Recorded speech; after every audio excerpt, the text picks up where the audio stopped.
He owns a computer business, and above him is a karate and a boxing gym. The problem is he wants them to knock down their noise level. Can he force them to be quiet? Looking for answers, he turned to Help Me Howard with Patrick Fraser.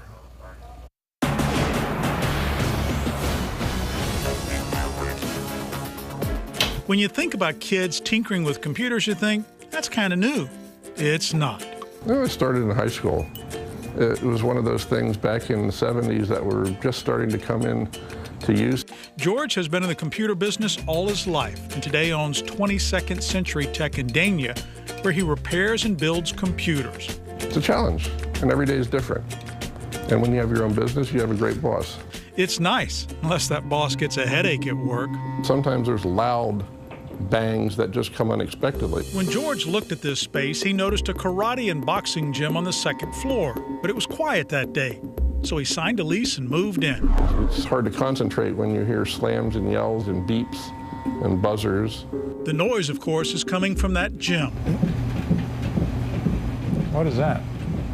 It sounds like they're doing a little bit of exercising up there. It was jump roping on the hardwood floors, where they have karate lessons, a boxing ring, and a punching bag.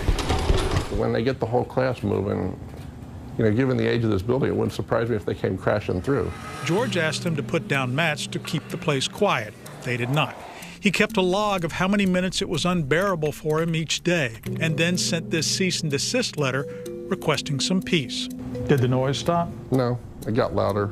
George thought about moving his business, but dropped that idea. And, you know, moving is expensive, and your customers, they get used to where you are, and there's nothing available in this area. Well, Howard, is George entitled to peace and quiet?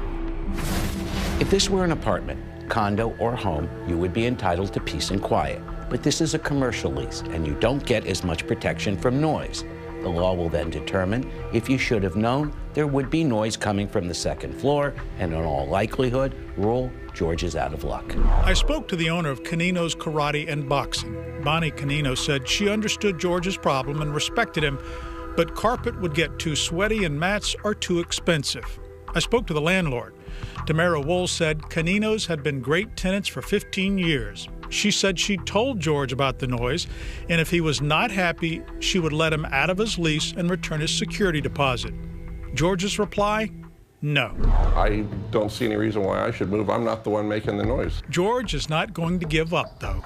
I may have to go to court. Now, if George decides to go to court, he needs to be aware if he loses, he has to pay the landlord's legal fees. It might be cheaper for him to either take the landlord's offer to break the lease and move on, or just put up with the noise till the lease expires. A problem got you wanting to hit Control-Alt-Delete, ready to kick it to the side? Ring us up and let us go a few rounds with your headache. Well, this helped me out. I'm Patrick Fraser, 7 News.